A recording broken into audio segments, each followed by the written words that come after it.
Bueno, bienvenidos de nuevo a un episodio de Soma Podcast.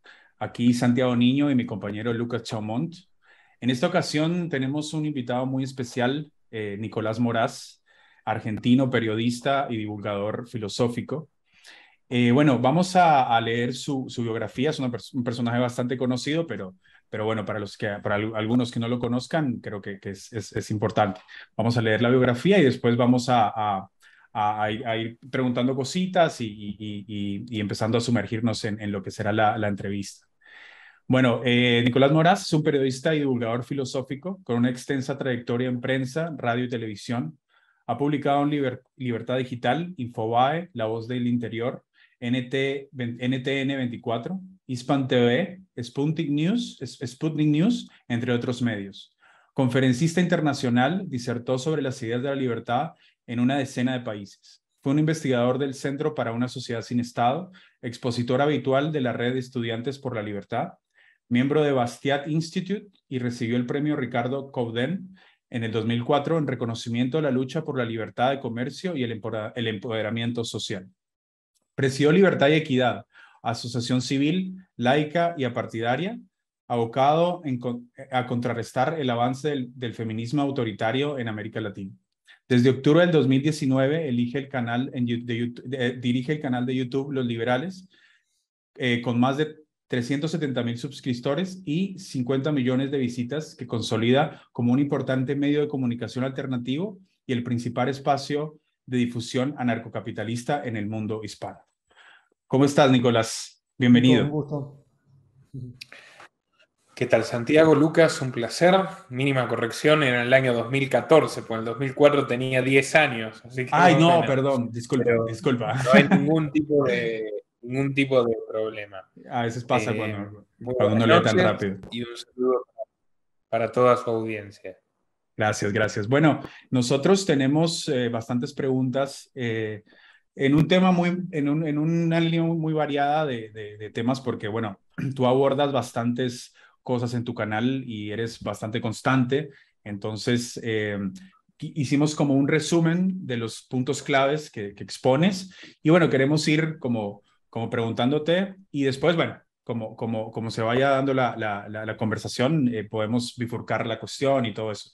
Pero bueno, lo primero que queríamos preguntarte es, ¿cuál fue la causa o experiencia primaria que te inspiró para seguir este camino de libertad y de verdad? Probablemente mi natural confrontación contra la autoridad y contra lo que querían obligarme a reconocer que estaba establecido ya desde la escuela.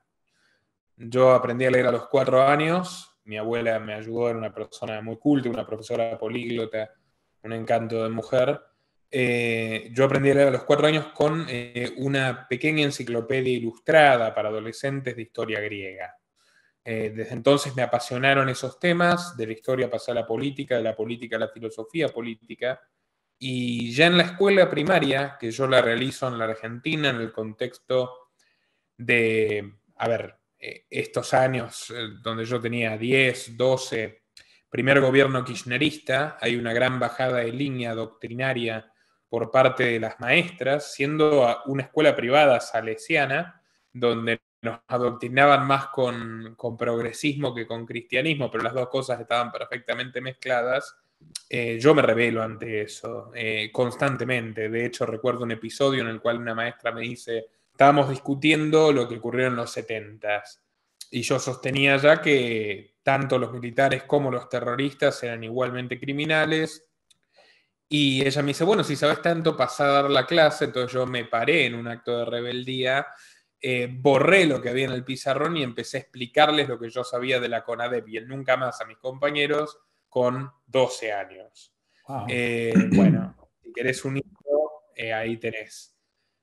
Eso me generaba algunos problemas con mi familia. Yo también siempre era un chico muy individualista, no era una persona especialmente problemática en cuanto a fugarme de la escuela o hacer un desastre, no, era siempre una cuestión intelectual, pero como no me gustaba acatar lo que consideraba que era injusto, yo me terminé yendo de mi casa a los 15 años, después de escaparme varias veces. A los 16 mi abuela me ayuda y yo me independizo, me alquilo un departamentito y ahí me pregunto qué es lo que tengo que hacer para sobrevivir. Y en aquel entonces, con 16 años, yo era un altanero, por supuesto, pero perfectamente consciente de que no servía para otra cosa en la vida que para escribir, leer y hablar. Entonces dije, bueno, listo, periodista. Así empezó todo, digamos. Postulé a una bolsa de trabajo durante varios días, buscando, obviamente me rechazaban en todas partes, hasta que vi un puesto muy mal pago, pero una oportunidad excelente para alguien que no tenía ninguna experiencia, que era ser corresponsal de Libertad Digital, que era es un diario conservador español que yo seguía, y dije, bueno, esta es la mía, yo conozco el diario, escucho en la radio española a través de internet al dueño, más o menos me identificaba con la línea editorial, hoy para nada, pero bueno, en ese momento sí. Les escribí, mentí la edad, lo reconozco, y bueno, al poco ya estaba viajando a entrevistar gente como por ejemplo el premio Nobel de Literatura de aquel año, Mario Vargas Llosa, con el cual tuve una discusión un poco ácida y fueron mis primeros pasos en el mundo de la comunicación. Wow. Siempre en simultáneo al liberalismo. O sea, yo empecé leyendo Stuart Mill un poquito antes de eso, y ya en el 2011, con la ayuda de personas bastante generosas que se toparon en mi camino y me abrieron los ojos ante autores mucho más consistentes, empecé un camino de formación intelectual que sigue hasta hoy, y yo en gran medida me siento en deuda con la vida, por más que hayan sido turbulentos esos primeros años, realmente tengo una vida maravillosa, puedo vivir de lo que amo, genero contenido, a veces, casi siempre el que quiero, mezcla con la demanda del mercado, pero incluso he podido llegar a generar el que realmente quiero en la Academia Libertaria, compartirlo con muchas personas, muchos jóvenes que hoy están confundidos y no entienden lo que es realmente el valor de la libertad, o lo entienden, pero los han engañado en cuanto a las soluciones políticas y otros espejos de colores, y bueno, tengo la oportunidad de compartir parte de lo que he aprendido, así que eso.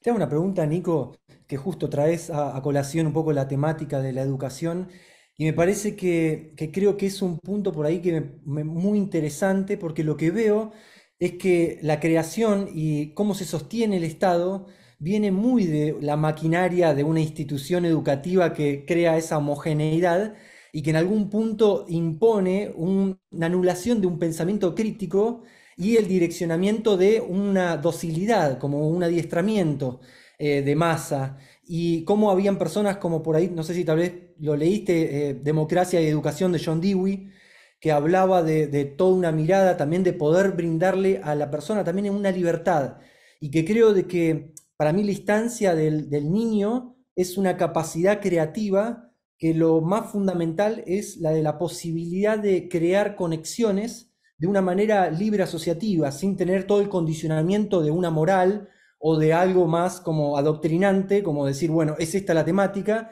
Y yo creo que permitiendo esa libertad de que los niños puedan aprender, puedan desarrollar su entusiasmo como a manera de guía, es casi como darles como una capacidad de decisión, como un poder también de poder definirse a través de sus intenciones y de sus descubrimientos, y no estar como alineándolos en base como a un propósito que es mucho más utilitarista y de una formación que después deviene, bueno, en la explotación y el extractivismo que hace también una sociedad sobre cada individuo. ¿Considerás de que sería algo bueno dar como esta posibilidad de que, como hay el unschooling y todas estas tendencias que quieren volver a generar una presencia, o crees de que al mismo tiempo de tanto debilitamiento que generan estos modelos de Estado, puede ser peligroso porque al mismo tiempo no hay padres que sostengan esa libertad desde un lugar convincente? Bueno, es una gran pregunta, Lucas. No leía Dewey, pero sin embargo, por lo que me describís, es un pensamiento pedagógico similar al de Josiah Warren, que fue un anarquista individualista del siglo XIX, que de hecho creó una colonia, Modern Times Colony, una colonia anarquista de libre mercado muy interesante. La terminó aplastando el ejército y pusieron allí un hospital psiquiátrico militar, ¿viste? Poesía negra de la historia, siniestra ironía. Albany, New York es actualmente esa localidad. Mira, yo no creo que la libertad se dé, yo creo que la libertad está. El punto es que para ejercerla claramente, y de una manera amplia, en esto suscribo a la premisa aristotélica, necesitas de la sociedad y del resto de las personas, de la comunidad, del mercado. Obviamente amplían tus posibilidades de manera drástica en comparación a si sos que también puede ser libre así, ¿no? Un ermitaño en la montaña o lo que fuere. Entonces, la educación no puede jamás enseñarle a alguien a ser libre, pero sí puede programarlo para que se olvide de su libertad, para que ignore su libertad o para que se someta a un marco estricto de acción. Esta diferencia puede parecer sutil, pero no lo es. O sea, yo no creo en el constructivismo. No creo que la educación pueda hacer a una persona algo que no es. Yo creo que puede ayudarla. Y estoy de acuerdo con vos, hay una doble función, o sea, es absolutamente clave el saber para desarrollarse como ser humano, pero podés a través de eso curar o envenenar, sin duda. Mira, dos autores muy interesantes, bueno, en realidad hay uno que es, en este sentido, Rothbard escribió un ensayo que se llama Educación Libre y Obligatoria, no es un experto en pedagogía Rothbard, pero es una linda reseña de cómo el Estado se fue apropiando progresivamente de la escolaridad con el fin de someter a las personas y robarles su libertad. Y él cifra el inicio de este proceso con la educación pública obligatoria prusiana en el contexto de la reforma protestante. Los luteranos, viste que es parte de la reforma, es la idea de crear iglesias de Estado, ¿no? Los luteranos tienen la iglesia alemana, que era la iglesia de Estado prusiana, hasta el día de hoy la noruega en cabeza del rey noruego, la danesa en cabeza de la reina de Dinamarca, etc. Después los anglicanos hacen su versión con Enrique VIII. Y vos tenías una religión, tenías un Estado que era el jefe de la religión, para que quede bien claro que tu moral iba a ser impuesta desde el poder, y tenías un aparato educativo que te obligaba a beber de esa religión, que te adoctrinaba para ser un perfecto siervo o lacayo de aquel reino.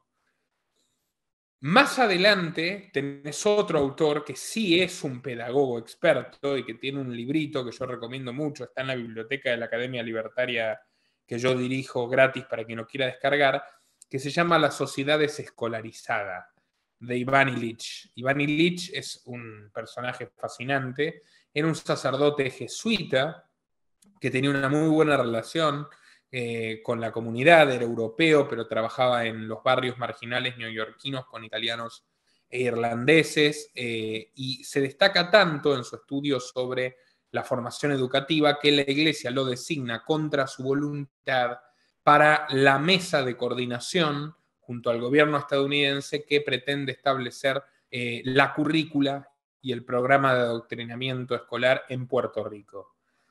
Illich se rebela, dice que va en contra de sus principios, la iglesia lo termina separando y, como suele suceder con los jesuitas, no hay absolutamente nada más malo para ellos que un desertor, terminan eyectándolo de la iglesia y él se dedica a establecer una comunidad educativa para llevar sus ideas a la práctica en México, no me acuerdo ahora exactamente qué ciudad, basada en círculos horizontales de afinidad.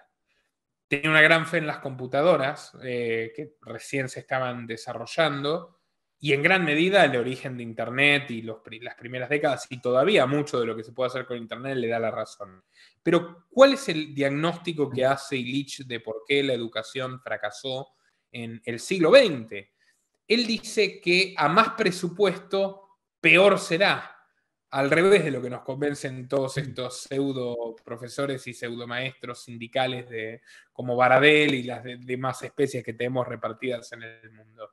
¿Por qué? Porque en realidad lo que el Estado tiene es una estructura, y una estructura de poder que quiere ante todo perpetuarse y crecer. Y esa estructura, más allá que esté en función a intereses políticos, tiene sus propios intereses. Es una corporación en cierto sentido autónoma. Por tanto, no les importa la sustancia, que es la educación de los niños y de los jóvenes. Les importa la permanencia de su poder. Entonces, las jornadas van a ser cada vez más largas, las materias serán las que tengan que ser para que los políticos suelten más dinero, no solo van a buscar más dinero, sino más influencia, y ahí empieza la dictadura de los títulos y de los certificados. O sea, ya no es tan inútil el sistema que para generar la necesidad, porque ni siquiera la obligatoriedad es suficiente para que la gente vaya, para generar la necesidad artificial va a empezar a imponer el requerimiento de títulos para ejercer oficios o todo tipo de actividades y profesiones que antes se ejercían por pericia, por demostrar que sabías hacer lo que sabías hacer, sin necesidad de que te lo valide el gobierno. Y todo es un sistema, digamos, cada vez más de degeneración que él describe en este libro de los 70s, donde menciona el caso de Argentina, el caso de Cuba, el caso de México, de Estados Unidos, y la conclusión es la gente es cada vez más ignorante porque se la priva de la posibilidad de entrar en contacto con el conocimiento que realmente quiere, que realmente le sirve, y construir con el prójimo en base a la voluntad y no a la imposición. Básicamente los alumnos son objetos de un fin último que nada tiene que ver con su desarrollo personal. Y por eso él hizo estas redes muy exitosas, que luego continuó un discípulo suyo. Gran personaje, Iván Ilich. También le dedicó un libro, no me quiero ir por las ramas, pero aprovecho cuando tenga la oportunidad, a la cuestión de la salud, que se llama Némesis Médica, que es como la versión sanitaria de la sociedad desescolarizada. Es bastante más largo. La sociedad escolarizada tiene menos de 100 páginas y Némesis Médica, la expropiación de la salud, creo que tiene 70. Y él dice que lo mismo pasa con los hospitales y con las corporaciones médicas. Es un libro visionario, muy interesante también para quien lo quiera leer. Él mismo lo diagnostican de cáncer, le dicen que va a vivir solo 2 años con quimioterapia, y era un hombre tan adicto al estudio y a la autosuficiencia que empieza a estudiar por su cuenta, se niega a someterse a eso y empieza a tratarse con opio. Y vive 16 años más con un tumor en la cara. Y hay un periodista, una anécdota muy bonita, ¿no?, que lo va a visitar allá a las montañas de Cuernavaca, ya me acordé, en México, y Lich en un momento empieza a sentir dolor en el medio del diálogo, y dice: un momento, por favor, y se va a otro cuarto. Y el periodista, que ya estaba informado, le dice: no se preocupe, Lich, yo no soy de la DEA. Entonces lo invita en una ceremonia ritual, por así decirlo, bastante interesante. Abre un cajón, saca el opio que va a fumar, se arrodilla, junta las manos y dice: gracias, Señor, por este opio que me permite seguir viviendo para ayudar a los demás. Un verdadero cristiano, por más que no lo soy, ¿no? Muy interesante. Excelente. Sentí también de que esto de, bueno, esta escolarización y todo esto para mí creo que es lo que no logra que se articulen teorías como por ahí, que vos también tanto citás, es Samuel Conkin, que habla de como estas contraeconomías y de la persona como autoempleándose para lograr como que un nivel también como de eficiencia en sí mismo y creando un intercambio de manera como más libre, pero de que justamente tal vez no viene esto, y lo escuchaba también en una entrevista que le hacían a una persona que se había, con esta teoría del unschooling, había crecido y se había desarrollado en su aprendizaje, y le preguntaban: ¿considerás que te fue difícil insertarte en el mundo laboral y conseguir empleo? La persona se queda como pensando y diciendo: no entiendo la pregunta porque nunca quise buscar empleo. Y eso me pareció como algo, justamente es esta modalidad de docilidad, de que uno no es creador de sus propias posibilidades, sino que tiene que ir debajo de un recibo de sueldo a poder pedir una estabilidad y una estructura personal y económica. Y justamente por ahí es eso, tal vez, esta carencia de una educación que permita la libertad de un pensamiento crítico que se desarrolle y que la persona después sea la que es la capaz y la que pueda obrar un destino que no esté en consecuencia con un Estado, con un poder, con una autoridad, con una institución, sino de que cree las condiciones, como tanto decían por ahí estos pensadores y esta gente, pero que creo que eso, que era una teoría que estaba por ahí con la dificultad de que existía sembrado toda una modalidad de educación que atentaba en contra por ahí de ese principio de libertad, porque había un sometimiento y al mismo tiempo una comodidad de lo que brinda tal vez ser empleado, tener un recibo de sueldo y no tener la parte de incertidumbre y lo vertiginoso de algunas veces sufrir por una economía y venirse abajo una cantidad de inversión y una cantidad de esfuerzo que uno tiene. Pero eso creo que por ahí se mezclaba la parte de la educación con lo que veía también con estas teorías económicas. ¿Cómo considerás de que si se puede existir en estos tiempos, tal vez teorías como la que proponía Conkin, como el agorismo, como, bueno, también hablas de las panarquías, qué podría hacer de que Bueno, suceda o qué no está haciendo que obstaculice eso? son muy buenas preguntas, con múltiples aristas. Me parece que en cualquier momento voy a tener que anotar para no perderme. Pero si me olvido de algo, recordame. Vamos por partes. En primer lugar, hubo un diagrama inicial de la educación pública para generar obreros y soldados. Sí lo hubo. Es la educación pública que florece en el siglo XIX, que tiene que ver con la conformación de los estados nacionales, que es verdad, los luteranos fueron pioneros, pero que se empieza a extender por todo el mundo. Por ejemplo, aquí en Argentina lo desarrolla la generación del 80, con el fin de que los hijos de los inmigrantes aprendan que si Roca se le antojaba o a quien fuere, los podían mandar a morir en el nombre de la banderita, que obviamente representaba realmente los intereses de la clase dominante, no los suyos. Y ese es el inicio de la educación pública en todas partes.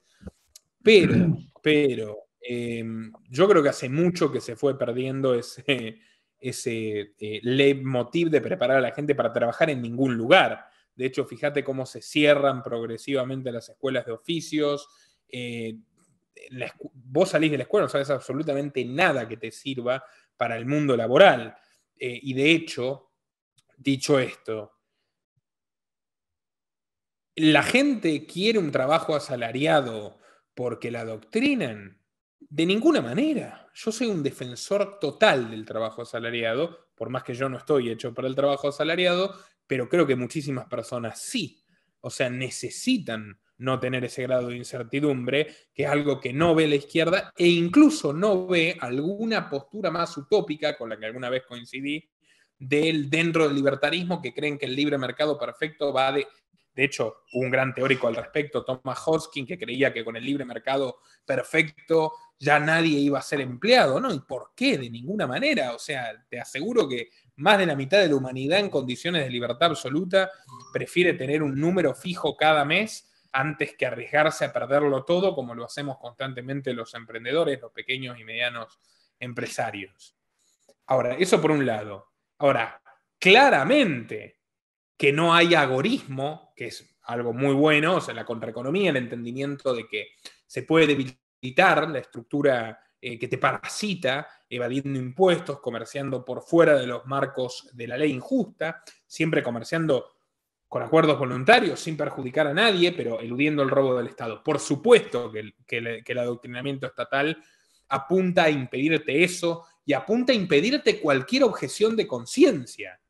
O sea, el sistema de adoctrinamiento de los rusos que están mandando a matar, o de los perdón, de los ucranianos que están mandando a morir también, sus estados, les dijo que decir que no es una traición a la patria y que lo que el Estado diga está bien y que las leyes hay que obedecerlas porque sí, por supuesto. Ahí ya no hay más religión luterana clásica, ahí lo que hay es la religión del Estado, como dice mi amigo Diego Giacomini, que es, el Estado es Dios y vos sos un hijo del Estado y el Estado es todo y la patria es el Estado y la patria es tu familia y tus amigos, por lo tanto, si no obedeces al Estado, sos cruel, egoísta, inmoral. Hay todo un juego de adoctrinamiento psicológico que claramente permanece en la escuela. Hoy te diría que la única razón de ser de la escuela es enseñarte a obedecer y a adorar al gobierno y a respetar algunas corporaciones colaterales cooptadas, como por ejemplo la ciencia, como si la ciencia fuera eso, ¿no? Una persona singular.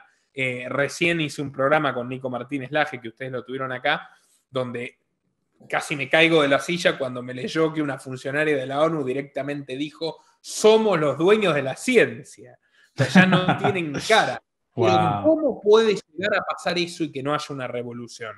Porque hubo millones de personas anestesiadas durante años en ese sistema de adoctrinamiento que no te permite ver que la ciencia es la revisión constante, el pensamiento crítico, donde nullius in verba, ¿no? Como el lema de la Royal Society, donde nada es absoluto, nada está dicho, no hay última palabra jamás.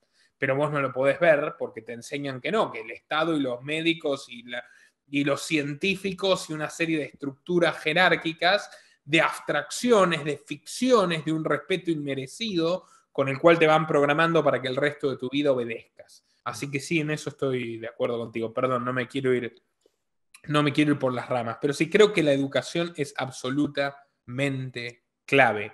Y además, por eso se empeñan tanto en las generaciones más jóvenes.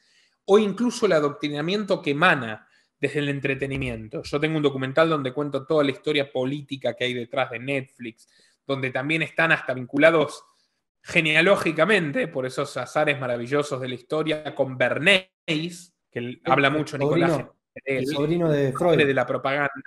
Exacto, que a su vez es sobrino de Freud, o sea, ya es todo, ¿no? Es psicología, manipulación de masas explícita y entretenimiento. Y las series de Netflix, con mayor carga, todas tienen carga de ideología progresista, pero, y de enfrentar a la sociedad y de los nuevos cultos identitarios, de género, de esto, de victimismo, etc. Pero las que tienen mayor carga son las orientadas al público juvenil. Sí. Porque pese a la escuela, vos ya con 28 años como tengo yo, ustedes tendrán 20 y pico, 30 y pico también, bueno, vos ya tenés criterio propio, pese a todo, si sos una persona mínimamente inteligente, pese a todo vos ya te vas formando el criterio propio en base a la experiencia, que es la gran educadora, ¿no? En eso soy bastante empirista y partidario de Hume. Ahora, si vos tenés 15 y tenés, la escuela te adoctrina, pero la escuela es aburrida. Ahora, si Netflix te dice lo mismo, y entonces ya tu vida entera transcurre entre la cárcel escolar y un entretenimiento que convergen en la misma misión de adoctrinarte, es bastante más difícil que cuando crezcas quieras salir de la jaula o de la caverna. Es una cárcel perfecta prácticamente. Sabes que ahora que estábamos hablando de víctimas, se me ocurrió una pregunta que teníamos para hacerte, que a mí siempre me ha parecido como esta cuestión digamos, como la élite malvada y la masa víctima. Siempre me ha parecido como que algo me hace ruido en esa distinción, porque bueno, digamos, en tu trabajo te enfocas obviamente en como señalar cuáles son los malos actores detrás de la manipulación global. Pero yo te quería hacer esta pregunta para ver qué piensas de cuál es la aportación, no solo de la psicopatía de la élite hacia la masa, sino cuál sería como la aportación de la masa hacia la élite, ¿no? Entonces, esta pregunta la teníamos acá y me gustaría hacértela, digamos. ¿Son la psicopatía y el totalitarismo de las élites actuales un reflejo del estado de conciencia de las masas? ¿Son un fenómeno que va de abajo hacia arriba, siendo la élite solo un espejo de la humanidad en general? ¿O son las masas víctimas de un pequeño grupo de lunáticos controladores? Bueno, a ver, yo creo que todas las personas tenemos, como decía Chesterton, aunque sea una pizca de bondad en un instante de nuestras vidas, y todos tenemos maldad. También tenemos instantes de mezquindad, de ruindad, de egoísmo, de celos, de bronca, de lo que sea, de vanidad. Ahora, la lucha que libra cada persona a lo largo de su vida es entre cuál de los dos lados se va a, digamos, decantar. La élite puede permitirse el privilegio de decantarse por exacerbar su maldad, su sed de poder y aplastar al prójimo, porque hay una sociedad que lo permite. Exacto. Porque hay una masa que lo permite. Estoy Exacto. completamente de acuerdo contigo. Esto lo está hablando mucho Nicolás, lo están hablando también en el mundo angloparlante, algunos personajes libertarios de nuestras ideas como Larken Rose, hay un psicólogo que se llama Matías Desmet. Todo esto depende del consentimiento. Exacto. El consentimiento que dan la mayoría de las personas. Y yo lo experimento todo el tiempo en mi canal. Cuando te decía que yo mezclo lo que quiero hacer con una demanda de mercado, ¿qué significa? Yo jamás resigno la línea editorial, el enfoque. Que el enfoque es todos los políticos son basura y te lo voy a demostrar. Yo a través de los políticos o a través de los personajes de la élite establezco arquetipos. No me importan ni siquiera. Son entretenidas sus vidas y el entretenimiento ayuda a que llegue a más gente. Casi todos están cortados por la misma tijera, o sea, en algún momento se volvieron locos, pero, o ni siquiera, porque ni siquiera es una locura, es que en algún momento encontraron la oportunidad de joder al prójimo y que el prójimo se los permita, que es la clave de todo esto.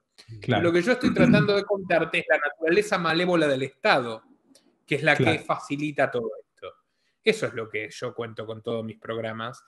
Y todavía hay gente que me sigue hace años y yo no lo puedo creer. Me han escuchado hablar hasta hartarme de que la solución es individual, de que hay muchos problemas que jamás se van a poder resolver, pero que vos tenés que hacer las cosas en tu vida para pagar la menor cantidad de impuestos posible, para desobedecer las leyes injustas, y siguen diciéndome, ¿y qué solución propones? Si no te gusta a nadie. No, claro, imbécil, pues ya estás al altura. No, claro que no. O sea, se quejan ahora porque le dediqué un video a Bolsonaro o a Meloni. Me pregunto qué estaría mal también, ¿no? Que todavía hay gente que no se da cuenta y no abre los ojos de que básicamente todos estos tipos comparten la misma historia. Viven del dinero ajeno, viven de oprimirle la vida a los demás. De su boca brota la mentira como el aire que exhala cualquiera mecánicamente. O sea, pero nosotros los creamos. Exacto. Ese tipo que quiere creer que Bolsonaro es bueno y es la salvación, o del otro lado, el que quiere creer que Lula realmente es amigo de los pobres y tal, es el que crea el autoritarismo, el totalitarismo. Y el que se quita la propia responsabilidad también, ¿no? Como que es, para mí siempre ha sido esta cuestión de que este culto y esta idolatría a los líderes es como una manera de escaparse de la autonomía propia, ¿no? Como que, ok, yo tengo esta madre del Estado, este padre del Estado, ellos me dan las soluciones, y si, bueno, esta madre o este padre no sirve, vamos a buscar a otro, pero nunca se trata del individuo, ¿no? Y esto es algo que a veces hay como una disonancia cognitiva cuando se le habla a las personas, bueno, no va a haber ningún cambio, porque no existe tal cosa como un partido o el otro, como que no existe, es todo viene de lo mismo, la derecha y la izquierda vienen del mismo lugar, es el mismo amo y nunca va a cambiar. Entonces es como que bien difícil para las personas que están acostumbradas a este sistema de gobierno, como invertir la cuestión hacia adentro, ¿no? Y creo que parte de la manipulación es también quitarle al ser humano esta cuestión del individuo, ¿no? Siempre es el colectivismo, y por eso quieren implementar esta cuestión colectivista para que nunca se trate de ellos mismos, sino de la protesta, del grupo, del colectivo, de la comunidad, y nunca del individuo. Y esto creo que, me imagino que estás de acuerdo en que el individuo es el pilar del cambio colectivo, si se quiere decir. Por supuesto, pero por otro lado, a ver, no es tan mala la vida tampoco, o sea, porque si tú te obsesionas con la idea de que tu felicidad depende de la política, nunca jamás serás feliz. Entonces, yo me dedico a informar, yo vivo una vida maravillosa realmente, pese a que vivo informando malas noticias porque es mi trabajo. Pero yo hice todo lo que tenía que hacer con un enorme esfuerzo a lo largo de mi vida para poder decidir sobre mi propia vida, tener una mujer que amo, trabajo para colmo con amigos, que es el mayor regalo del mundo, o sea, varias de las personas que colaboran conmigo, difundiendo las ideas en las que creo. Y mi vida es magnífica, aunque reniegue cuando los yanquis me quitan unos cuantos impuestos que me quitan, he logrado vivir en un país donde no me piden más que eso. Durante toda mi vida previa jamás estuve inscrito en la FIP. Así fui emprendedor, empleado, cuentapropista, y jamás estuve inscrito en el fisco, jamás en mi vida voté. Yo no existo para la mayoría de los registros de la administración pública argentina, por ejemplo. Entonces, a mí me viene a decir que no y que sí, que se les arruina la vida si pierde Bolsonaro. Pobres vidas, con todo respeto, realmente. O sea, ¿y qué es lo que me permite toda esa felicidad, más allá de lo que yo haya hecho? Hubo otros momentos en los que no lo fui, porque la vida es así, está llena de obstáculos y demás. El mercado, o sea, la sociedad, la gente que me rodea, lo maravillosas que son las personas alrededor nuestro, que no quieren mandar ni someterte, y tú estás todo el tiempo mirando al líder, mirando hacia arriba, como si fueras un niño, porque es más cómodo. Hombre, o sea, ¿por qué tenemos electricidad? ¿Por qué no nos morimos de hambre? ¿Cómo salimos de las cavernas? Como decía el grandísimo Herbert Spencer, habría que tumbar todos esos monumentos ridículos para militares que blanden sus sables y políticos que sometieron a millones y poner en su lugar a los hombres y mujeres de empresa, de trabajo, que solucionan verdaderamente los millones de problemas cotidianos que tenemos a nuestro alrededor. Totalmente. Trabajando, comerciando, viviendo, amando, teniendo amigos, es como uno logra disfrutar esta vida. ¿Qué pasa? La política interfiere con eso, no seamos naivos. O sea, el gran mal es que estos tipos quieren arrebatártelo. Pero si tú estás esperando permanentemente que quien tiene todos los incentivos para joderte tu felicidad y para saquearte el fruto de tu trabajo te salve, estás perdido. Estás perdido antes de comenzar, porque no darás la batalla así. Ya te has rendido aunque no te des cuenta, aunque crees que estás despierto con el bando de los buenos políticos de izquierda que tienen justicia social o de los de derecha que defienden a la patria. Todo es mentira. Son el mismo tipo humano contra ti. Entonces, esa es la moraleja de esta historia. Y aun si las cosas se pusieran mucho más difíciles y realmente asediaran nuestras libertades más fundamentales, y estuvimos bastante cerca con el experimento de 2020, y eso puede volver a ocurrir mientras la gente siga consintiendo, hay un cuento muy hermoso de Bertolt Brecht que me contó un amigo que dice así: había un campesino polaco que llevaba su vida normalmente, sin grandes preocupaciones, con su familia, cultivando sus productos, vendiéndolos en el mercado del pueblo. Y un día llegaron los nazis. Y un capitán se afinca en su granja y bajo amenaza de muerte le dice: tú vas a hacer todo lo que yo quiera. Vas a hacerme el café, vas a plancharme las camisas, vas a lustrar mis botas, vas a darle de comer a mis hombres, vivirás para mí y jamás podrás negarte a ello, discutirme, ni siquiera mirarme a los ojos. El campesino polaco que tiene a sus hijos, que no quiere que los maten, sencillamente con la cabeza gacha obedece. 4 años después, cuando se llevan al capitán nazi que va a ser fusilado en los juicios de Nuremberg, el campesino levanta la cabeza, lo mira a los ojos y le dice: no, ese hombre jamás fue un esclavo. Esa libertad interior jamás te la van a poder sacar.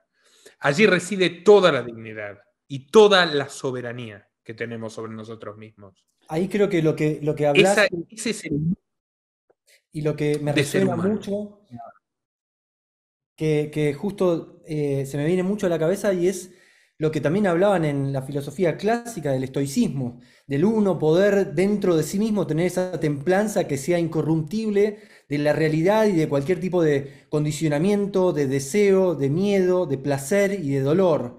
O sea, ese ejercicio creo que es el desarrollo de un carácter que no solamente lo veo como algo de la personalidad, lo veo como algo del ser, como de una parte profunda.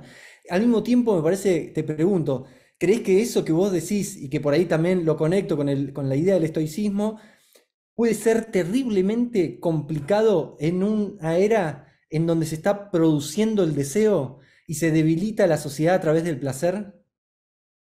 Como que Mira, yo reconozco las virtudes de los estoicos y de hecho cuando vos pasás ciertas cuestiones muy difíciles en tu vida, te forjan el carácter. A largo plazo, yo las que me tocaron a mí las puedo agradecer y hablo de la experiencia personal porque es intransferible. O sea, no podría hablarte de qué es mejor para otra persona. No es por egocentrismo, sino porque te lo digo desde mi perspectiva. Pero también hay una enorme virtud en el hedonismo.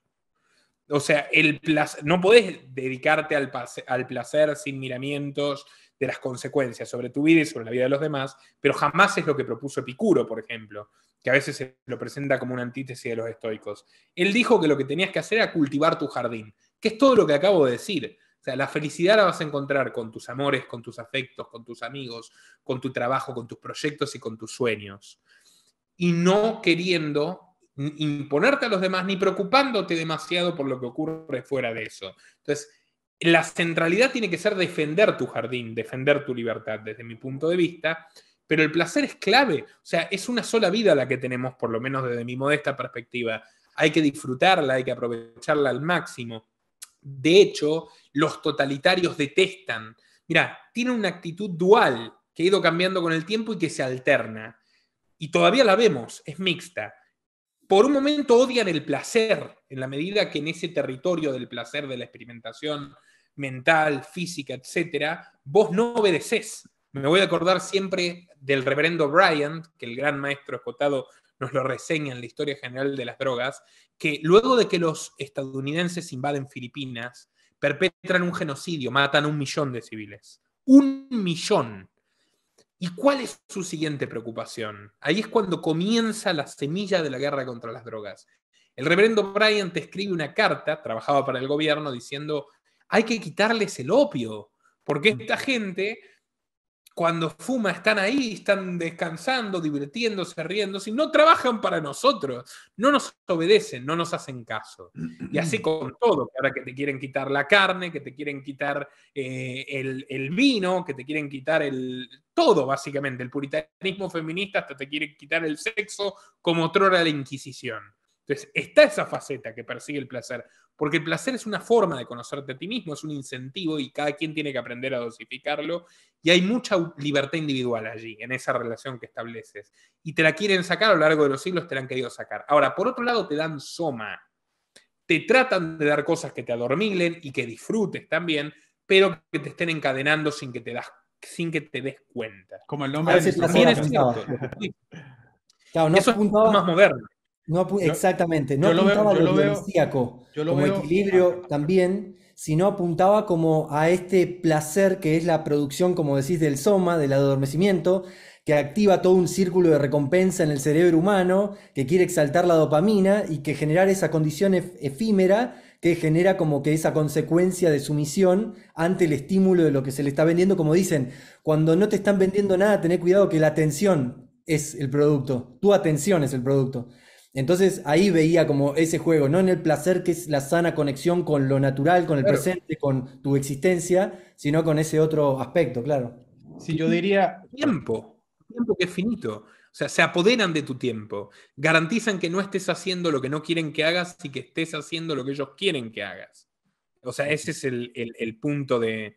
Bueno, imagínate que yo fui, antes de dejar la secundaria, fui a un bachillerato de comunicación social y yo me leía medio que obligado a estos de la escuela de Frankfurt, que son todos zurdos, y en los cuales se basa en gran medida todo este progresismo moderno. Ellos hacían estudios críticos de la televisión, de los medios de masas. De hecho, fíjate, algunos de esos, como Habermas, de los que fueron mentores de Hoppe, ¿no? Le salieron discípulos para otro lado. Es parecido al Instituto Ahora, Tavistock, ¿no? yo Lo que creo que se hacían lo en la creyeron. escuela de Frankfurt, perdón. ¿Cómo? Es algo parecido, si no me equivoco, es algo parecido a lo que hacían en el Instituto Tavistock. Como un tipo de ingeniería, como un think tank de ingeniería social, ¿no? Si no me recuerdo, en la escuela de Frankfurt había algo parecido. El Instituto Tavistock lo aplica. Es un centro de ingeniería social. Esto es increíble, ¿no? Porque me has puesto un ejemplo magnífico de cómo, por ejemplo, las drogas se pueden utilizar para hacer el bien o el mal. Aldous Huxley enviuda y sufre muchísimo y además se queda ciego, un gran escritor inglés. Sí. Y entonces él, en su búsqueda de poder refundar su vida, de no querer despedirse de este mundo, realiza la primera terapia, una de las primeras terapias psicoanalíticas lisérgicas con Hoffman en Suiza. Sí. Y su experiencia con las drogas, luego se va a Norteamérica y experimenta con el peyote y con la mescalina, y le dedica ese libro fantástico que son Las puertas de la percepción. Su vida florece de nuevo con esa experiencia que tiene, sensitiva, psicodélica. Ahora, Tavistock utiliza ese mismo ácido lisérgico al contrario, para trabajar mental. En los miedos de la gente y en el control mental, que no me acuerdo más, obviamente Tavistock es heredero de Bernays, pero no me acuerdo, si no me acuerdo mal, ahí hay metido un sobrino o un hijo de Sigmund Freud. No soy un experto, pero me acuerdo que por ahí van los tiros también. Sí, es una aplicación de la ingeniería social muy agresiva, que está vinculada también con MK Ultra, ¿no? Y los MK Ultra, te iba a decir, justamente, sí, que prácticamente los ponía... Perdón, sigue, sigue. No, perdón, no, Santiago, no te quiero interrumpir. No, es que creo que hay un delay un poco en la conversación, por eso piensas que te estoy Por interrumpiendo. eso me piso. No, pero sigue. No pasa nada. No, que la escuela de Frankfurt son unos intelectualoides de la burocracia universitaria europea.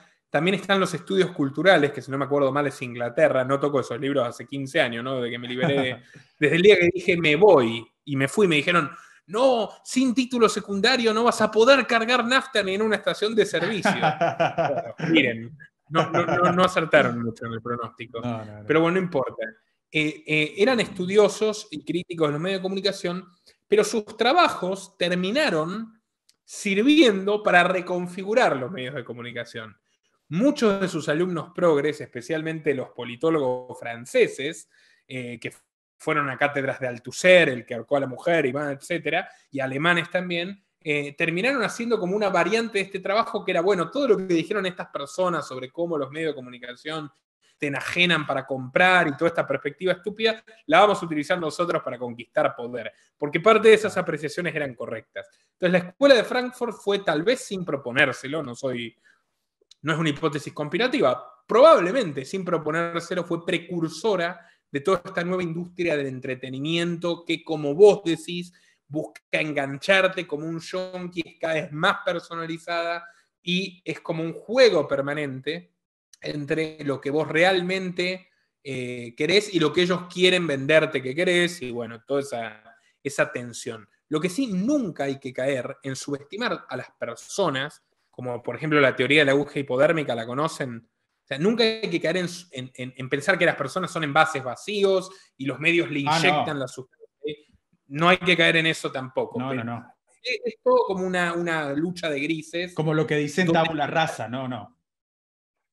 Como exacto. Lo que claro. Se perfecciona el mecanismo de los medios de comunicación, de adoctrinamiento, de lo que fuere, o de convencimiento conductista de lo que tenés que hacer. A medida que se va perfeccionando, justamente porque se moldea de acuerdo a tus verdaderas preferencias. ¿Me escuchas bien? Sí.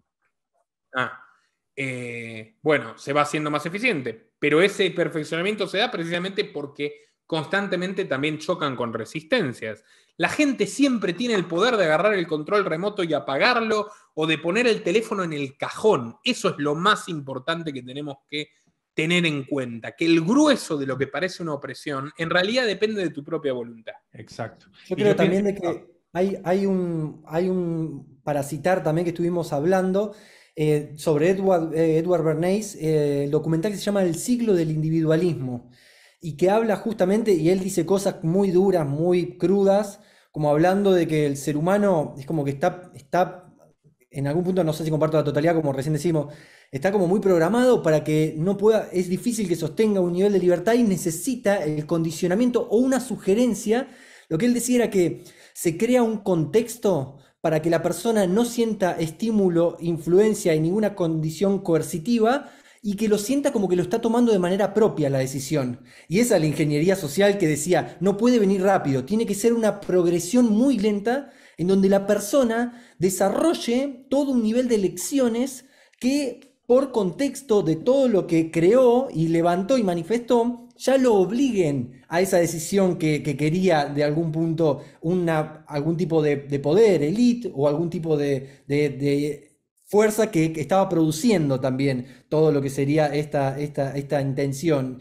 Y me parece como muy increíble también eso, de que puede ser que el ser humano siempre tiene esa capacidad creativa de rebelarse y de tener esa decisión, pero algunas veces sucede de que se genera de una manera tan intrínseca a la persona, tan sutil, que no viene nunca por una proposición, una intencionalidad, por forzarlo, sino como por una lenta progresión que va direccionando de una manera casi invisible las decisiones de las personas.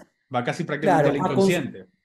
A construir una fuerza que después lo obliga y que nunca sabe de dónde inició, qué era, no hay una acción directa y concreta, sino que es todo un contexto que creó en base a unas sugerencias muy sutiles y muy invisibles. Eso me parecía de ese documental, que me parecía muy interesante también. Esas sugerencias, de mi punto de vista, no crean, o sea, esas señales no crean, estimulan. Por eso te digo que todos tenemos adentro nuestro un héroe y un villano, probablemente, y nuestra vida pasa ahí en el medio, estimulan algo que hay en todos nosotros, muy primario, que existe incluso antes de que haya lenguaje.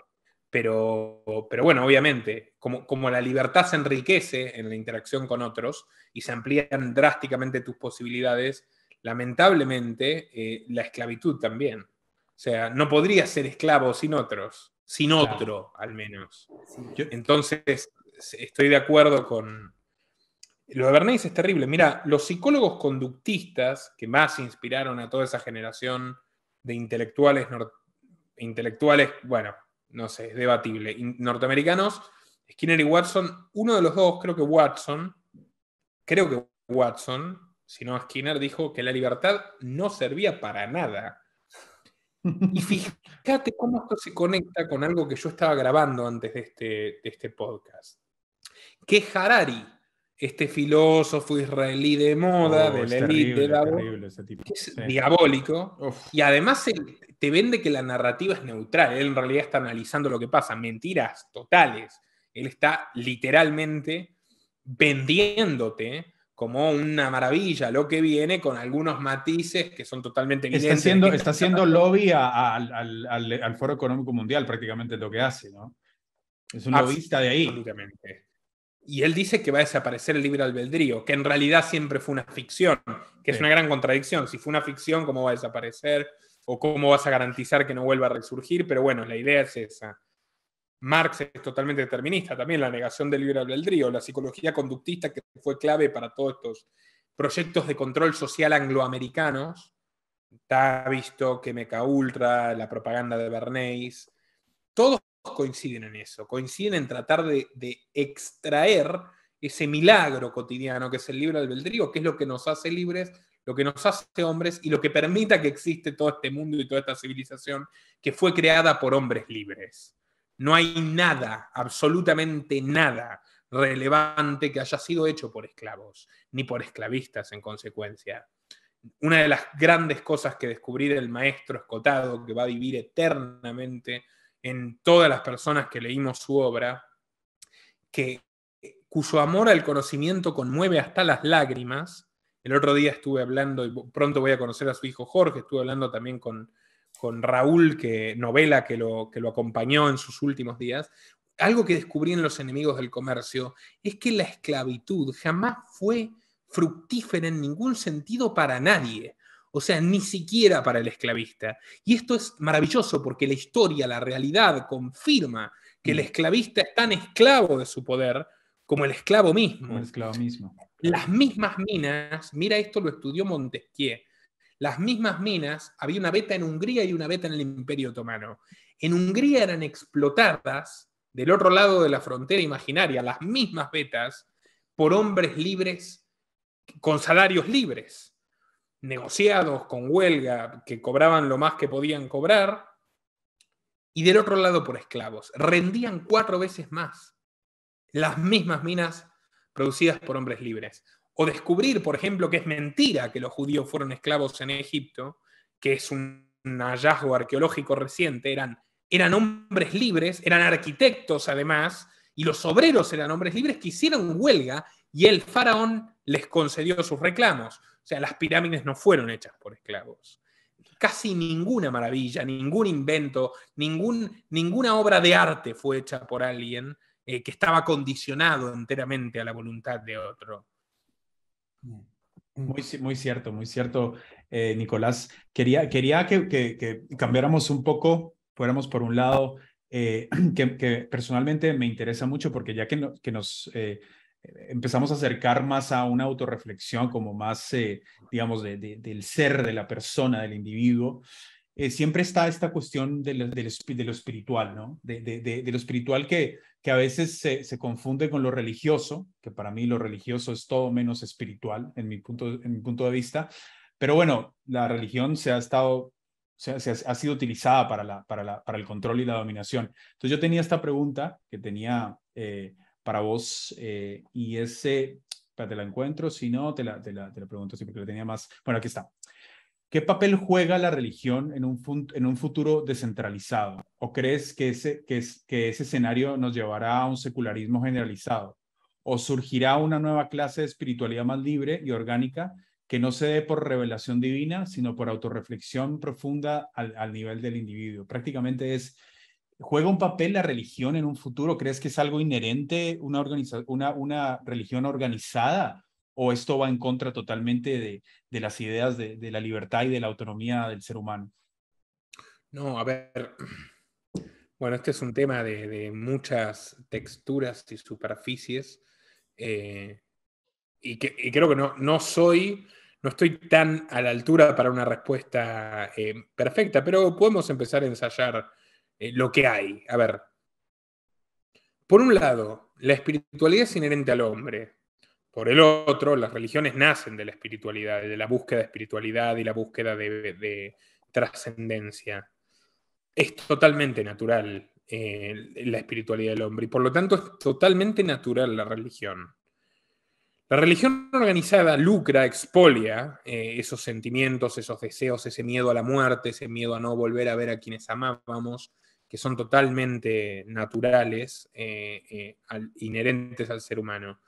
Y termina generando catástrofes, catástrofes violentas, planificadas, con gente que se frota las manos manchadas de sangre todos los días de su vida, escalando en el poder, explotando la fe cándida e ingenua de otros. Bergoglios, Torquemadas, Mahomas del mundo y de la historia, ¿no? A ver, yo creo que siempre que haya humanidad va a haber espiritualidad y siempre va a haber religión. Sin embargo, no hay dos cristianismos iguales. Hay un cristianismo, por ejemplo, por cada cristiano. Tú tienes a un Illich, que realmente, desde mi perspectiva, se abrazó a hacer el bien por el prójimo, pero también tienes a estos guerrilleros a fines de la Edad Media, al comienzo de la Reforma, tienes unos guerrilleros anabaptistas alemanes, creo que los husitas, que quieren volver al feudalismo y matan a todos los que comercian, que es muy viejo. Juan el Bautista, y mucha gente se escandaliza, pero la historia real es esta. Juan el Bautista era un terrorista, los esenios eran bandoleros que se dedicaban a asaltar a los comerciantes porque ellos creían que la vida pura era una vida que renunciaba de la podredumbre de lo material, y de ahí viene la sentencia de Amós, que la toman por bandera, malditos los que disfrutan tranquilamente. Ahí tenés la cruzada contra el placer, y después se traduce en gente que, a ver, la teología de la liberación, Petro, todos estos tipos guerrilleros, muchos eran curas, yo lo conté en mi documental sobre jesuitas y Opus Dei. Los jesuitas fundaron la ETA, fundaron guerrillas comunistas en toda América Latina, que tienen esta idea de bienaventurados los pobres de espíritu, que es peor que los pobres materiales, los pusilánimes, los que no cuestionan, los que obedecen ciegamente, y que es más fácil bueno, todo lo que sabe, toda esa prédica y tal. Y luego tienes liberales católicos como Acton, que dicen, no, en realidad Dios no quiere eso, Dios no quiere ese tipo de pobreza, y tiene otra interpretación. Y bueno, y va a haber gente que dice, no, en realidad lo de echar a los mercaderes del templo no es literal, y cada cristiano tiene, y la mayoría ni se van a cuestionar esto, y cree realmente en ayudar al débil, lo cual es bueno, y vivir en armonía con el prójimo y perdonar, lo cual generalmente es bueno. ¿Qué vamos a hacer? Y siempre va a haber quien utilice lo de dar al César lo que es del César y a Dios lo que es de Dios, para que te arrodilles y obedezcas, porque supuestamente el cielo será de los que acepten sumisamente su esclavitud. Lo cuenta muy bien Escotado, ¿no? Con la cristianización obligatoria, la esclavitud se multiplica, y pasas de tener en Atenas, en el mundo precristiano, un esclavo por cada 10 hombres libres a 10 esclavos por cada hombre libre, y una pauperización general total de la sociedad que se funde en esa miseria horrenda que fue el feudalismo. Bueno, pero sin embargo no deja de ser que también, por ejemplo, cuántas personas por su fe se arriesgaron y salvaron a judíos perseguidos de los nazis sin siquiera compartir su creencia, ¿no? Por amor cristiano. O cuántos lo habrán hecho por devoción judía, y cuántos musulmanes de bien habrá también que jamás van a tomar una pistola, la mayoría absoluta, y que realmente creen en hacer el bien. Entonces, al final todo recae en cómo es cada quien, ¿no? La personalidad del individuo y cómo toma esas creencias. No creo que Totalmente. haya religiones malas enteramente per se. Ahora, incluso, fíjate los que han querido liberar a la gente de las cadenas de la religión organizada, que yo creo que la religión organizada está llena de abusos. Sí, sí, sí. Recomiendo que lean el Tratado de la Tolerancia de Voltaire, que ya cuento unos cuantos, hace mucho, pero está lleno de literatura al respecto. Los que han querido liberar a la gente, entre comillas, contra su voluntad, los jacobinos, el estalinismo, han impuesto su propia religión a tiros, y una religión mucho peor y más malévola todavía, ¿no? El ateísmo de Estado. Entonces, yo Claro, creo no, que la espiritualidad es cosa de cada quien. Hay que tratar de que no se traduzca en política. La clave es que exacto. no se intoxique la espiritualidad con la imposición de tus valores al otro. Y es más, este cientificismo ateo como el que prediga Sam Harris o Dawkins, por ejemplo, ellos creen que este secularismo, este ateísmo cientificista como que va a llegar vamos a llegar a una utopía, negando ese lado espiritual, por así decirlo, y solo guiándonos por la tecnología o por los nuevos descubrimientos, pero al mismo tiempo estaba viendo el otro día una entrevista, bueno, en realidad una conversación que tuvo Ram Dass con Terence McKenna, y me acuerdo Ram Dass le decía que era curioso de que en un país pobre como la India había gente más feliz y en un país tan rico y tan supuestamente superado de problemas como Suecia, había más suicidios cada vez, ¿no? Entonces como que o sea, ahí te das cuenta que este secularismo cientificista despojado de la superstición de la religión, no sirve para nada tampoco, ¿no? Ni esta cuestión extremista de la religión, ni tampoco esta cuestión extremista del cientificismo sirve para darle un propósito al ser humano, como para llenarlo de sentido de alguna forma, ¿no? Sí, sí, el otro día hablaba con un gran amigo mío que es biotecnólogo y que vive en Europa hace años, y me dice, aquí los europeos no tienen amigos. Se desespera, se sorprende y dice, no tienen amigos. O sea, o tienen muy pocos amigos y la relación es muy distante.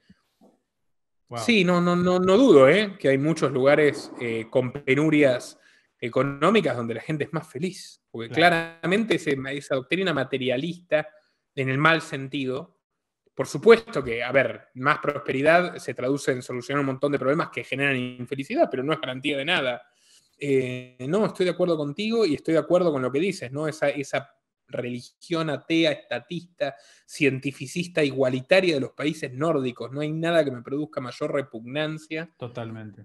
De hecho, fíjate que se disputan los socialdemócratas y los pseudoliberales, que también son tecnócratas de instituto de canapé, por decirte que no, los países nórdicos son liberales, pero por favor, o sea, Claro. el 50% del sueldo se va en impuestos, huyen los empresarios, miren a Bergman, el cineasta sueco, escapan en desbandada de allí, pero más allá de eso son sociedades hiperreglamentadas, que tú has visto que la ley del consentimiento, que si no te escriben por escrito en un contrato, esa relación sexual puedes terminar en la cárcel. O sea, ya se va perdiendo toda espontaneidad humana. Es una ultra burocratización de la vida que deriva de la idea del Dios-Estado, que es el que tiene que decirte qué es lo bueno y qué es lo malo.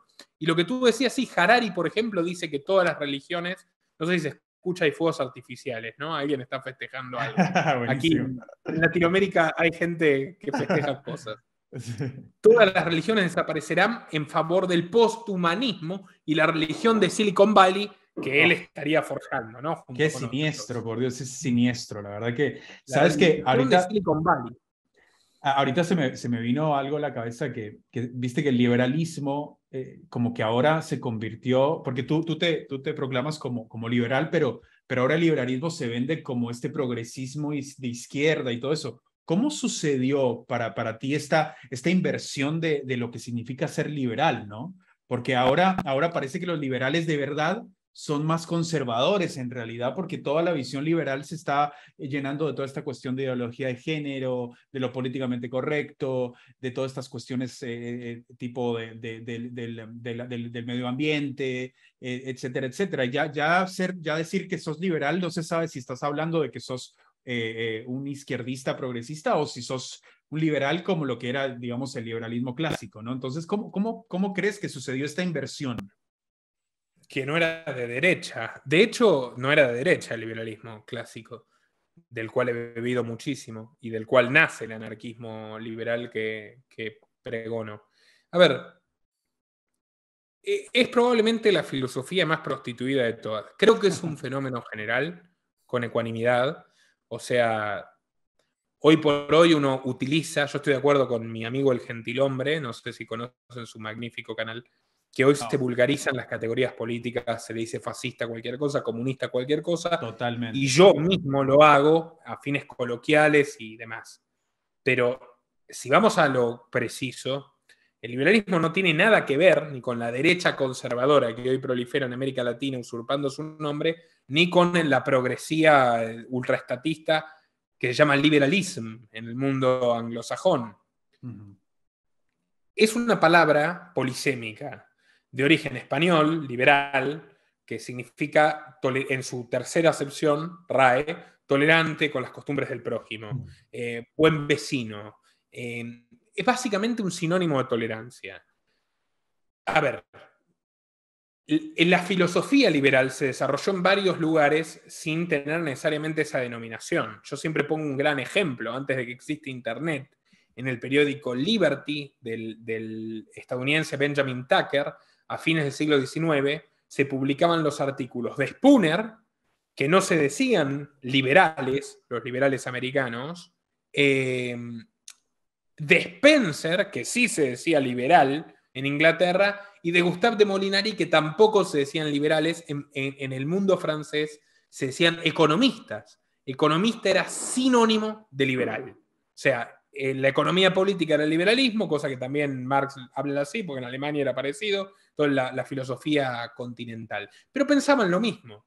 Ahora, llega un momento donde ya hay un consenso de lo que es liberalismo, que es la defensa de la libertad individual como valor máximo, de la igualdad de derechos, la equidad, que es lo contrario a la igualdad esta forzosa que quieren imponer y que riñe contra la naturaleza humana, que es que todos somos igualmente libres y merecedores de que se respete nuestro derecho a la vida, a la libertad de la propiedad privada y el libre mercado.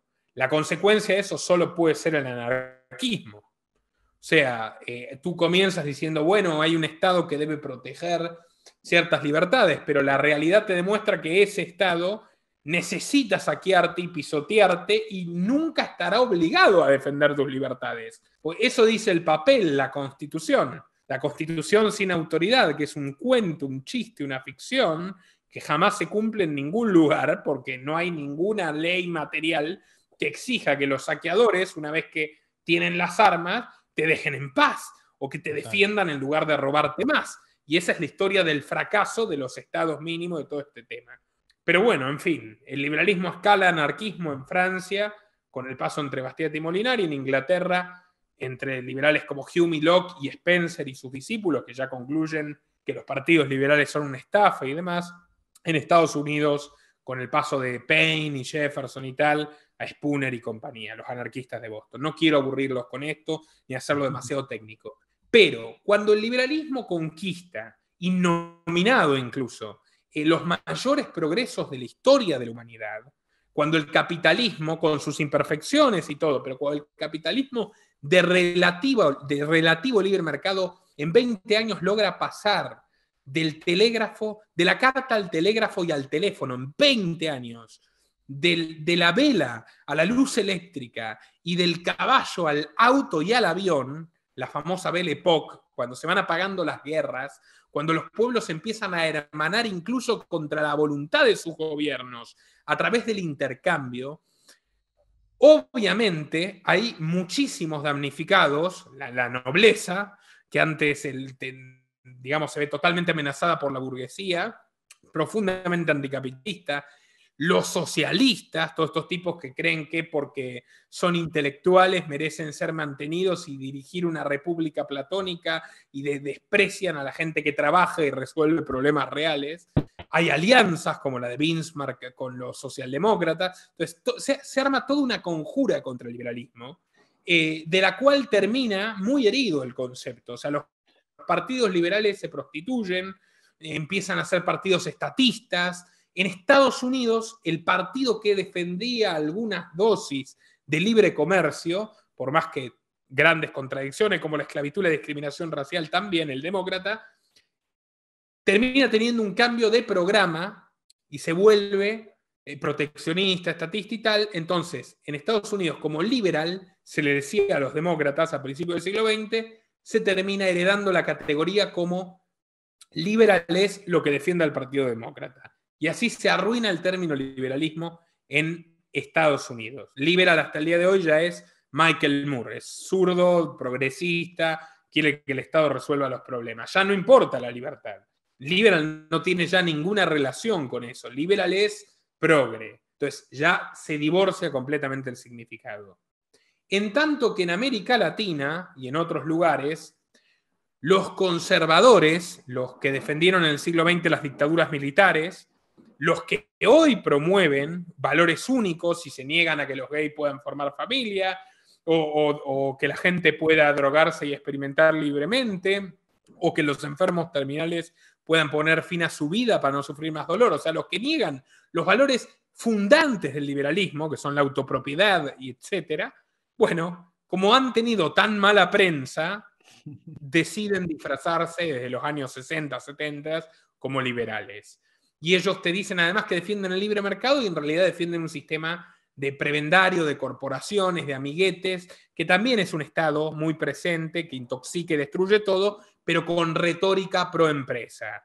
Y ahí están los liberales de Bolsonaro, que dice que le va a pegar a una pareja de gays y los ve besándose en la calle, que los negros no sirven para nada, que hay que obligar a los pobres a registrarse para no tener más hijos, y toda esta degeneración, que es como la neolengua de Orwell, ¿no? Es tratar de robarte la palabra libertad, en este caso la palabra liberal, que es el defensor de la libertad, para que la libertad no exista más. Entonces, eso es lo que ha pasado lamentablemente, y por eso he dedicado toda o buena parte de mi carrera a tratar de mantener viva la llama de lo que fuese el liberalismo, y obviamente no soy el único y celebro que cada vez más personas abran los ojos respecto a este tema y empiecen a educarse en esta historia fascinante que tanto bien le ha traído a la humanidad el movimiento liberal en el pasado, y que desde mi punto de vista será probablemente la única y última esperanza de frenar una debacle totalitaria de aquí al futuro. Sabes que yo ahorita me salió la cabeza de que, siempre he pensado que estos movimientos, de estos grupos de control actúan como de una manera parasitaria. Yo creo que lo parasitario no puede crear nada, sino solo puede convertir lo que ya es y le da vuelta, ¿no? Y los gnósticos hablaban, digamos, de esta fuerza de los arcontes, ¿no? Y hablaban de que justamente eran digamos, obviamente en su filosofía metafísica, hablaban de que no podían crear, pero podían, digamos, agarrar la conciencia como de un vehículo y utilizarlo a su favor, ¿no? Yo lo veo muy de esta manera, como que siento de que nada nuevo puede surgir de ellos, nada nuevo puede surgir, solo utilizan lo que tal vez en un momento fue algo positivo y le dan la vuelta y lo invierten, ¿no? Y esto también pasa, por ejemplo, con los movimientos que tú has hablado mucho, por cierto, de los movimientos ecológicos y todo. O sea, obviamente que una visión ecológica es algo positivo para el ser humano, pero lo están utilizando justamente para lo contrario, no para, digamos, contaminar, pero para manipular a la gente y bueno, en fin. Yo creo que Sí, ahí también está el tema de cómo se maneja el lenguaje y cómo a través del lenguaje nos buscan dividir constantemente. Y por eso, en una palabra tan clave como libertad, es como que empieza a volverse como una superficialidad, una sátira, lo llevan hacia otros lugares y le quitan algo de por ahí, de lo que es la condición para mí de lo subjetivo. La condición también de que es algo que, por eso, tiene que nacer de cada individualidad, un poco eso. Y me parece que cuanto más se sostiene de algún lugar que se propone una nueva palabra, se propone otro nuevo vínculo de esa temática, es como que se está en algún punto volviendo a amplificar esta división que se genera, que no lleva a nada para mí. Y en algún punto es como es como, me parece como eso, como lo complejo de que siempre con el lenguaje y con las palabras nos plantean como un desorden, como un mirar hacia otros lugares y no poder conectar con la subjetividad que define el significado de algo, sino que estamos haciendo, nos adherimos a un contrato que dice de que esto representa esto y me representa, me siento afín. Y no podemos crear esta subjetividad con la que aprendemos a tener también un equilibrio de un lugar como más interno también, creo. Sí, es como A ver, algo, a mí... sí, sí. No, no, Santiago, por No, favor. solo iba a decir el dicho ¿no? Confunde y reinarás, ¿no? Es que es prácticamente, me parece una buena frase para... Es muy valioso la cuestión del sentido, el significado de las palabras. Babet, que era más jacobino que los jacobinos, fundador de la Liga de los Justos, un padre total del comunismo moderno, un asesino profesional como luego Luis Auguste Blanc y varios inspiradores de Marx, decía, la única libertad es la igualdad económica. Bueno, disculpa para la audiencia, tuvimos un problema técnico, pero bueno, aquí regresamos y Nicolás, ¿te acuerdas de lo que estábamos hablando? Sí, la importancia de cambiar el significado de las palabras, en concreto libertad. Dracus Babet, un abogado más jacobino que los jacobinos, padre del comunismo moderno, fanático de la violencia, como Blanqui y otros revolucionarios profesionales que inspiraron a Marx, dijo, para nosotros la única libertad es la igualdad económica. Luego vendrá Lenin y dirá, ¿la libertad para qué? O sea, o un inquisidor antes podría decir que libertad es actuar de acuerdo a los mandatos de Dios, que claramente son los que comunica el inquisidor. Entonces es muy importante, la libertad liberal es la autonomía en la toma de decisiones, poder hacer lo que uno quiere dentro de lo que uno puede, por sus circunstancias vitales, materiales, etcétera, sin que otro te ponga una pistola en la cabeza o amenace con ello, ya sea por mano propia o a través del gobierno. Esa es la libertad, desde mi punto de vista, más inclusiva. O sea, la libertad de que los gays puedan hacer lo que les parezca y los conservadores religiosos también. O sea, ni prohibirles la misa a uno, ni prohibirles formar una familia a otros. Totalmente, y es algo de lo que hablamos con Nicolás Laje, que tuvimos también el honor de tenerlo en este programa, un compañero y colaborador tuyo.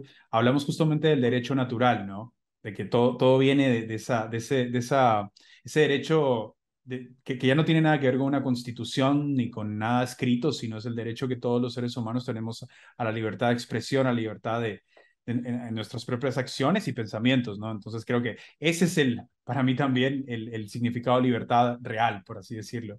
Y bueno, teníamos un par de preguntas más, ya que te podríamos tener por horas y horas y horas y no pudimos preguntarte muchas otras cosas que teníamos, pero bueno, ya que hay muchos diversos temas que tocas, pero este es un pilar bastante para mí importante de la agenda que se quiere pujar para controlar y manipular a la humanidad.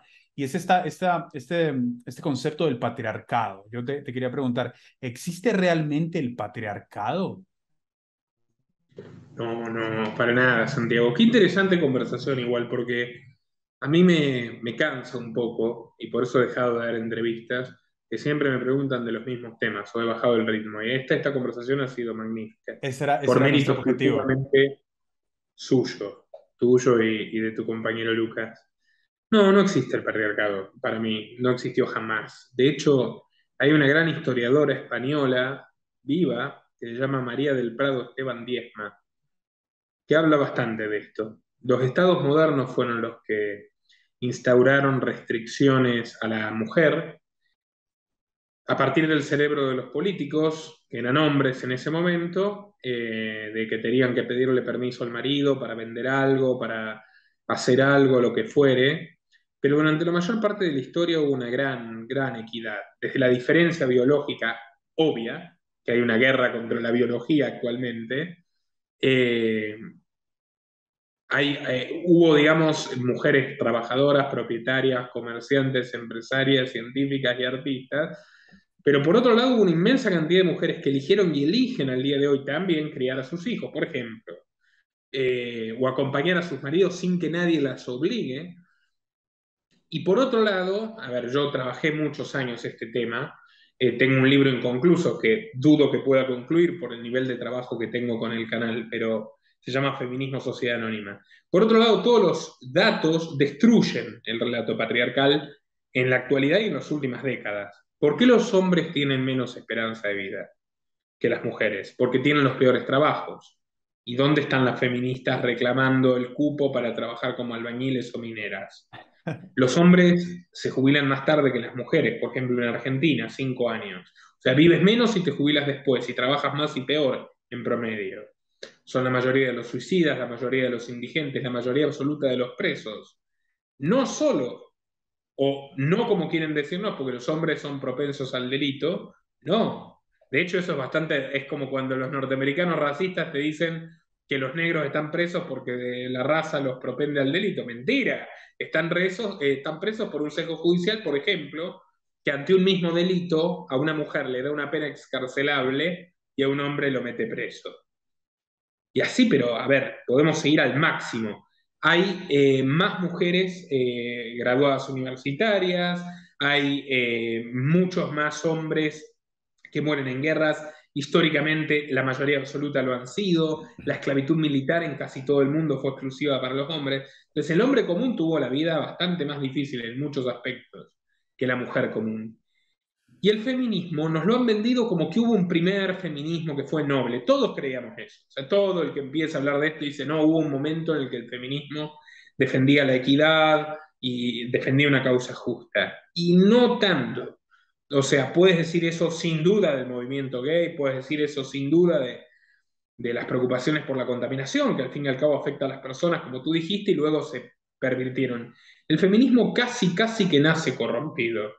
Hubo una mujer que escribió La Vindicación de los Derechos de la Mujer, Mary Wollstonecraft, madre de Mary Shelley, la autora de Frankenstein, que es una gran crítica al cientificismo, envuelta en literatura fantástica, y la esposa de William Godwin, que fue el primer anarquista autodeclarado de esa forma. Mary Wollstonecraft en su libro escribe: las mujeres somos diferentes y a lo que tenemos que aspirar es tener los mismos derechos, y la lucha es esa, reconozcanos los mismos derechos que los hombres. Eso es totalmente justo. Ahora, yo creo que fue una de las últimas feministas que defendieron eso. Porque ya luego tienes, incluso en el siglo XIX, un movimiento que, por ejemplo, su lucha es, sí, el voto, que como dice Lysander Spooner en su ensayo contra el sufragio femenino, no es ningún derecho el voto. O sea, es una farsa, es un embuste. O sea, es pretender tener poder sobre otro y que te engañen haciéndote creer que tú eliges a los que te ponen las cadenas. Bueno, y después prohibir el alcohol. Esas feministas, sufragistas norteamericanas, querían prohibir el alcohol porque según ellas los maridos que trabajaban para mantenerlas se emborrachaban. Luego se gastaban el dinero en los bares. Entonces también querían manejarles el dinero, pero no querían trabajar ellas.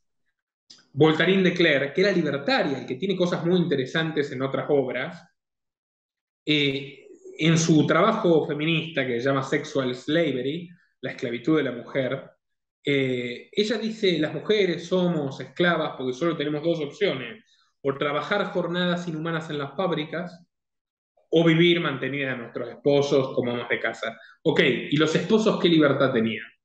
Si la única opción que tenían era trabajar en la fábrica y además mantener a las mujeres, no tenían dos ni siquiera. O sea, si eso era esclavitud, que claramente no era esclavitud, bueno, eran más esclavos los hombres que las mujeres. Entonces, siempre estuvo esa cosa victimista, de buscar privilegios, paternalista, y es toda una idea para reforzar a los burócratas, al gobierno, para que la mujer se sienta más dependiente de legisladores y de ministros y de funcionarios de género, y se sienta mejor demandándoles cosas a ellos que relacionándose de manera espontánea y armoniosa con su novio, su hermano, su hijo, su padre o lo que sea. Y es una guerra de los sexos, es el divide y vencerás de César y de Maquiavelo, y a ver, lo han explotado hasta el hartazgo. Gloria Steinem, que fue la más famosa feminista del siglo XX, está viva de hecho y casada con un millonario, tiene una entrevista que pueden buscar, Gloria Steinem Interview CIA, donde ella misma dice, sí, sí, yo trabajé 10 años para la CIA, Lo vi, lo 10 vi. años en el servicio. Claro, el feminismo era eso, el feminismo era convencer a todas esas mujeres de que no vayan a protestar contra Vietnam, porque la guerra de Vietnam era una guerra de hombres. Tenías a los movimientos por los derechos de los negros, al movimiento por la libertad de los gays, a los libertarios y a los izquierdistas, todos juntos protestando contra la guerra de Vietnam, pero las feministas decían no, no me importa eso, a mí me importa que él nos den la cátedra de género, que todo empieza a surgir ahí en Berkeley en los años 60, 70. Así que el feminismo es totalmente funcional a las élites y es un movimiento opresivo, es un movimiento liberticida, es un movimiento sectario, es una nueva inquisición que está llevando adelante. Algunos recuerdan ese video donde yo me enfrento retóricamente, con total serenidad, con un grupo de feministas en La Plata. ¿Y viste que me Lo vi, lo gritaban? vi, Es lo vi. totalmente espontáneo ese video, titulado Horda Feminazi versus Nicolás Moraz. A la hoguera, me gritaban, a la hoguera. Y el otro día, salvando las distancias enormes ideológicas que me separan del AGE, quemaron un muñeco del AGE con una foto suya, Wow, wow, wow. de Agustín Laje. Quemaron un muñeco del AGE en No, no, México, en no. Zacatecas. Lo que Son creo, la nueva Inquisición, son la liga antisexo de Orwell. Te dicen que está bien y que está mal, que puedes hablar y que no, que puedes escribir y que no, que puedes consumir y que no. Bueno, Y en es más, fin. yo te diría, perdón, solo una cosita, Lucas. Yo te diría que a las mujeres que yo personalmente he conocido, que más he sentido como auténticas, libres y dignas, son las que aborrecen el feminismo radical que existe ahora. Prácticamente es como que yo no me identifico con esto, para nada, no me identifico con esto. Y es algo muy loco, porque es más, las relaciones que más funcionan, que mejor funcionan, pienso yo, entre un hombre y una mujer, son aquellas que no tienen ninguna ideología parecida a un feminismo o algo así. Y eso es algo curioso, ¿no? Las tóxicas, lo que le llaman el masculinidad tóxica y todo eso, es lo mismo, ¿no? Son tóxicos por eso mismo, por esta competencia, esta cuestión de esta guerra de los sexos que me parece algo realmente, no sé, salió una película de terror realmente, pero ibas a decir algo, Lucas. yo lo que creo es que para mí hay algo muy sagrado en poder recuperar una visión de lo femenino desde un lugar de lo dionisíaco. Que estamos para mí en una sociedad muy apolínea de un orden que es necesario y que genera un progreso y que genera una civilización, pero muere lo vital y creo de que la mujer en sí, visto tal vez de una mirada un poco radical y metafísica, considero a la mujer como decir un agujero negro y lo que hace es la capacidad de atraer energía hacia sí. Y eso es la capacidad de generar un deseo. Y eso hace también de que conecta al hombre con una fuente de conocimiento más auténtica que cuando el hombre está solamente en una masculinidad productora de ideologías. Le da como, por eso es que nunca se visibilizan, pero yo creo de que si uno ve a Einstein, pregunten y traten de averiguar quién era la pareja de Einstein. Si uno ve a Nietzsche, pregunten quién era la pareja de Nietzsche. Si uno ve a tantas personas, va a ver una mujer que lo conecta con la profundidad del conocimiento que después ese masculino deja y traslada a palabras y a escrituras. Y creo que esa posibilidad de que la mujer, no ya como decir una musa o algo así que algunas veces se ve como inferior al artista, sino como la fuente de la creación, es como decir el vacío que genera el inicio de la vida, es la conexión que da un centro de profundidad para que el masculino logre crear una vida significativa.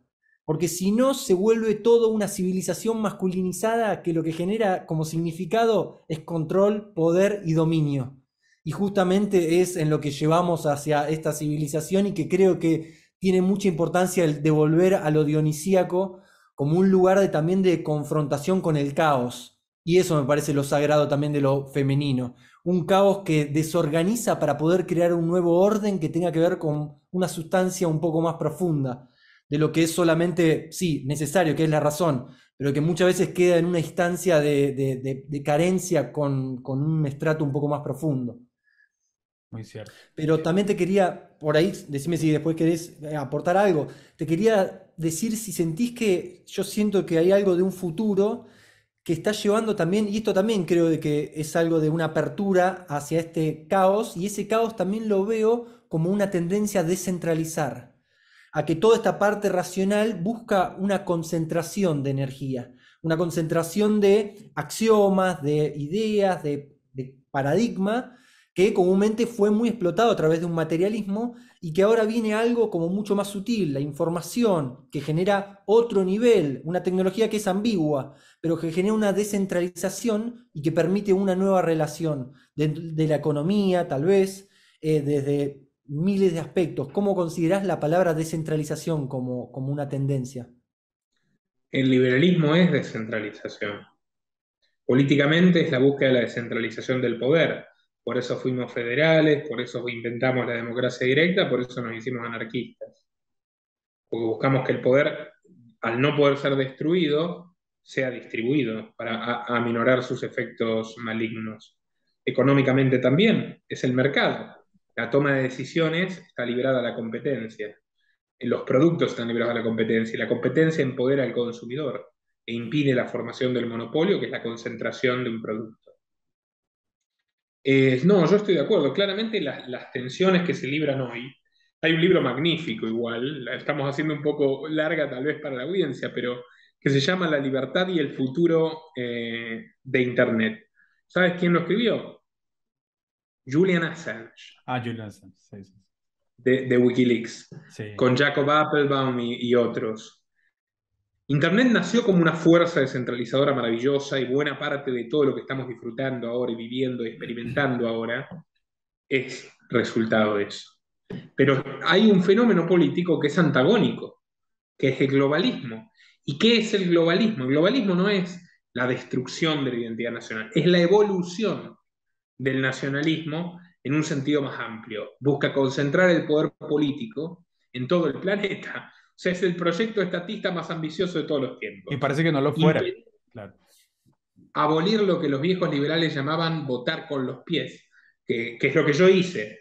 Argentina no da más, me fui y vivo mucho mejor.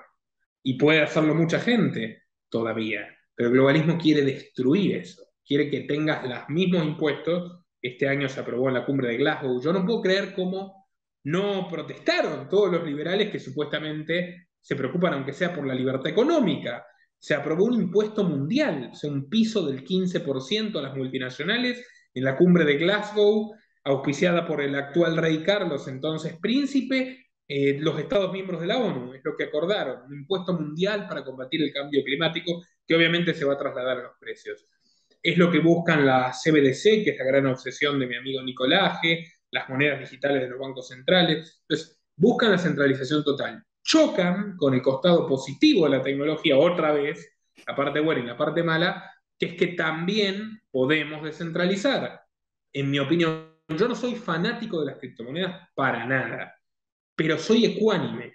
Entonces yo creo que Bitcoin tuvo una enorme virtud que todavía tiene, que es que ha frenado la implementación del dinero digital obligatorio, porque si quieren eliminar el efectivo, te van a obligar a usar una moneda digital que manejan los políticos y que te coarta tus libertades para comprar, vender, ahorrar, y bueno, si me voy entonces va a incrementar dramáticamente la popularidad de Bitcoin. La gente va a decir, entonces me voy con esto, con esta alternativa que es mejor.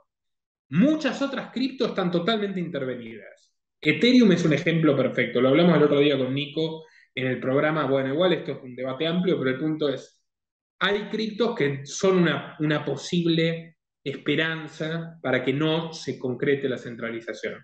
Todavía lo es Internet. En estas plataformas mega reguladas, mega vigiladas, por mero criterio comercial, todavía no pueden eliminar o no han querido eliminar discursos como el mío. Entonces tú más o menos aprendes a surfear las políticas comunitarias de YouTube y por ahora sobrevives. Y es un gran logro, porque en un medio tradicional, te doy fe, yo que estuve en diarios, radio y televisión, no duras ni 2 minutos diciendo las cosas que yo digo. Entonces, pese a la censura digital, todavía hay algo de esperanza. ¿Y por qué YouTube no termina de estrangular y barrer todo?